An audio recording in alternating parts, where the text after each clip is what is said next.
흔히들 철학은 어렵다고 생각합니다만 그 원인의 대부분은 단어 때문입니다. 철학 용어가 무슨 뜻인지 잘 몰라서지요. 거꾸로 말하면 단어를 알면 어렵게 보이는 단어를 쉽게 이해하고 수용할 수 있다면 철학이 훨씬 쉬워집니다. 철학은 단어 놀이이기도 합니다. 제가 젊었을 때에는 학자의 흉내를 내면서 뭔가를 어렵게 생각했어요. 철학은 원래 그래야 하는 줄 알았죠. 어차피 다 까먹을 거면서 아는 척했던 겁니다. 나이를 먹으니 그런 허세가 매력이 없어지더군요.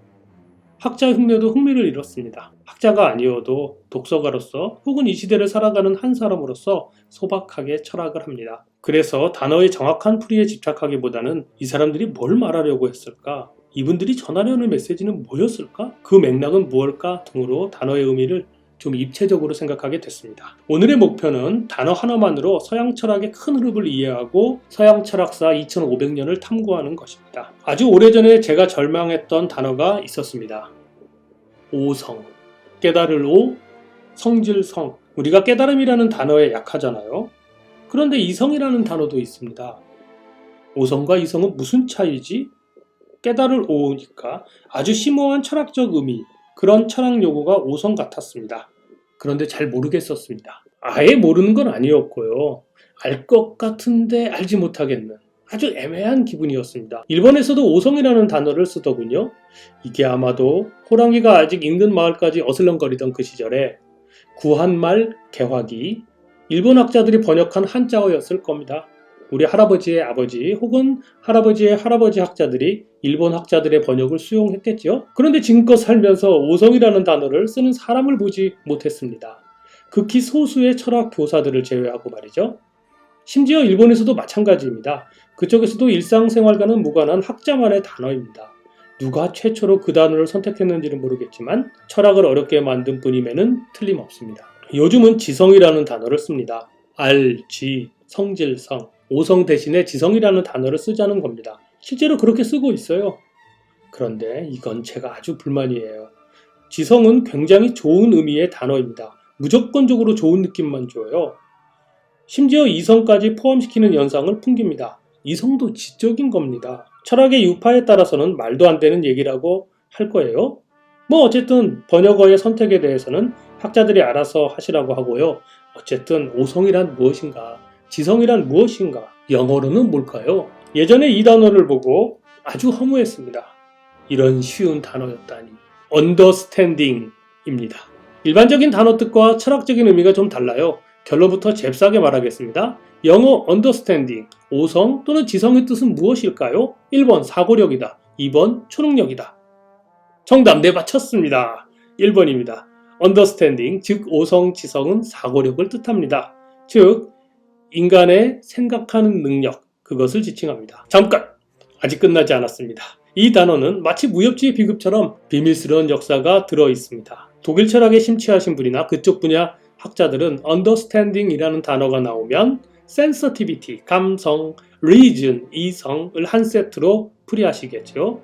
오늘 저는 그냥 understanding 하나만 봅니다.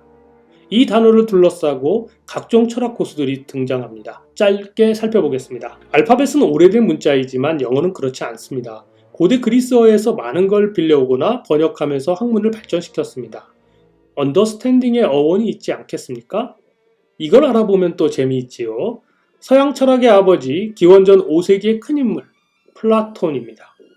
플라톤 할아버지의 국가론 제5장에서 소크라테스와 플라톤 형 글라우콘이 대화합니다. 소크라테스가 글라우콘에게 말합니다. 아름다운 것을 인정하면서 아름다움 자체를 믿지 않는 사람, 모방을 진정한 대상으로 여기는 사람, 그 사람이 갖고 있는 건 무엇인가? 그걸 그리스어로 독사라 합니다. 영어로 번역하면 opinion, belief입니다. 한글로는 억견으로 번역하지만 그냥 믿음으로 보면 적당합니다. 소크라테스가 다시 글라우콘에게 묻습니다. 아름다움 자체의 존재를 믿고 그 아름다움의 완벽한 형상과 그렇지 않은 대상을 구별해내는 사람, 그이가 갖고 있는 것은 무엇인가? 그걸 그리스어로 에피스테메라 합니다. 현대 영어로 번역하면 난리지이고 참된 암, 지식을 뜻합니다.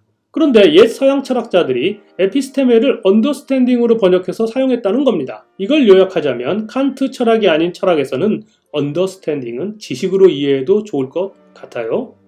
칸트 철학의 경우에는 앞에서 말씀드린 것처럼 사고력으로 풀이하면 됩니다. 즉 생각하는 인간의 능력입니다. 17세기 영국 경험론의 거장 존 로크 할아버지가 An Essay Concerning Human Understanding 이라는 기념비적인 책을 펴냈습니다.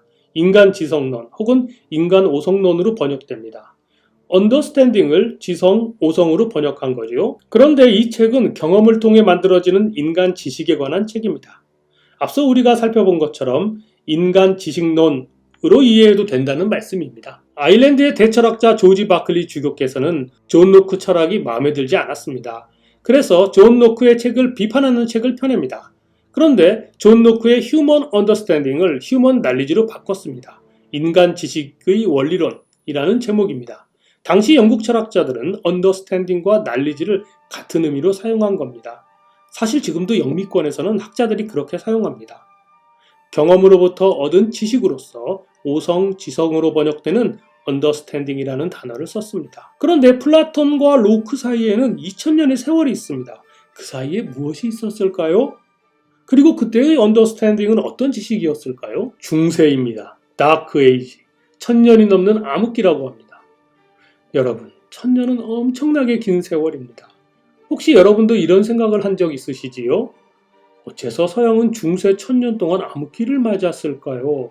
그 찬란했던 그리스 로마의 황홀한 세계는 어디로 다 쫓겨난 거였을까요? 기후, 기아, 인구 감소, 질병 등 환경적 요인을 말씀하시는 분들도 있습니다만 저는 그 열쇠가 언더스탠딩이라는 단어에 있다고 생각합니다.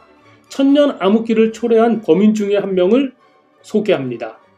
범인이라고 하니까 무례하고 죄송스럽고 합니다만은 1600년 전의 인물을 평가하는 거니까 너그럽게 봐주시기 바랍니다. 바로 이분입니다. 아우구스티누스, 교회의 아버지라 불리던 사람 중 한 명입니다. 교부라고 하지요. 영어로는 성 어거스틴입니다. 이 교회의 아버지는 독특한 이력의 소유자로 젊었을 때 일찍 결혼도 했고 만이교 신자이기도 했습니다. 그런데 이분은 플라톤 철학의 정통한 매우 똑똑한 지식인이었습니다. 게다가 그는 정말 아름다운 문장의 소유자이기도 했습니다. 그가 쓴 Confession, 고백론을 읽으면 지금도 그 황홀한 문장을 체험할 수 있지요. 그런데 플라톤은 지혜를 사랑하는 사람의 덕목으로서 용기와 자유를 찬미했습니다. 그러나 아우구스티누스는 플라톤 철학으로 기독교 신학 체계를 건축하기는 했습니다만 플라톤 철학에서 용기와 자유를 제거했습니다. 그 다음 언더스탠딩이라는 개념을 정립합니다. 이 할아버지의 메시지 좀 들어볼까요? 신은 완벽하십니다. 결코 실수를 하지 않는 전지전능하신 분입니다. 악은 하나님 탓이 아닙니다. 인간 때문입니다. 스스로 원리를 찾으려는 인간의 생각, 인간의 자유의지 때문에 악이 생긴 겁니다. 진리는 이미 말씀으로 주어졌고 인간은 그 말씀을 언더스탠딩하면 됩니다. 섭리와 믿음, 이거면 되는 겁니다. 그러므로 아우구스티누스 철학에 의해 기초를 닦은 기독교 세계에서는 스스로 생각할 필요가 없습니다. 지식에서 생각이 거세된 겁니다. 그 자리에 순종을 놓습니다. 자유의지는 악을 낳는 사도였습니다. 크게 자그만치 1000년을 넘게 지속되었습니다. 우리 인간이 스스로 생각하지 못하고 생각할 자유도 없는 사회에서 무슨 창의성이며 혁신이며 모험이며 도전이며 예술이며 학문이며 하겠습니까? 그런 불온한 발상은 죄를 낳고 죄는 심판을 낳고 심판은 죽음을 뜻합니다. 그래서 다크에이지가 되는 거였겠지요. 그런 암흑시대를 1000년 넘게 보낸 다음에 드디어 인간이 생각하기 시작했습니다. 대륙 철학자들은 언더스탠딩보다 더 높은 수준의 인간의 지적인 능력으로서 리즌, 즉 이성을 발견해내고 그걸 찬미했습니다. 그들을 합리주의자라고 불렀습니다. 프랑스 데카르트, 나는 생각한다, 그러므로 나는 존재한다. 스피노자, 이성을 따르는 사람만이 자유롭다. 라이프니츠, 이성이 없다면 아무것도 없다. 이분들은 신이 인간에게 주신 선물인 이성이라는 개념을 주창하면서 더 이상 수동적인 인간이 아니라 생각의 주체로서 인간을 제시했습니다. 존 로크 할아버지, 조지 바클리 할아버지. 영국 경험론 스승님들은 인간의 지식의 관심사를, 즉 언더스탠딩의 대상을 말씀이 아닌 경험으로 바꾸었습니다. 데이비드 휴me, 임마누엘 칸트. 이분들은 오성과 이성을 철학적으로 구별하기 시작했습니다.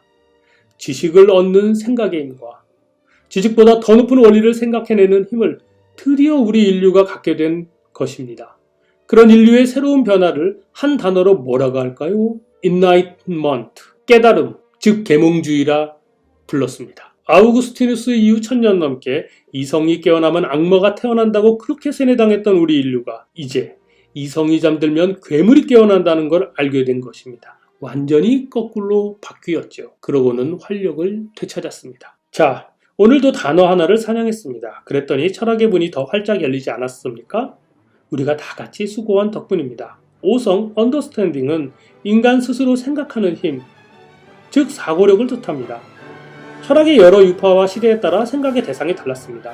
그러나 언더스탠딩은 생각으로 지식을 얻는 힘이라는데 이견이 없습니다. 단어사냥꾼 여러분 다 같이 고생하셨습니다.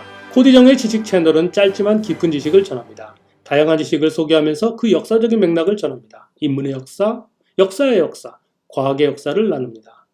이 영상이 마음에 드셨다면 구독, 알람, 좋아요 부탁드립니다. 댓글은 아주 환영하지요. 감사합니다.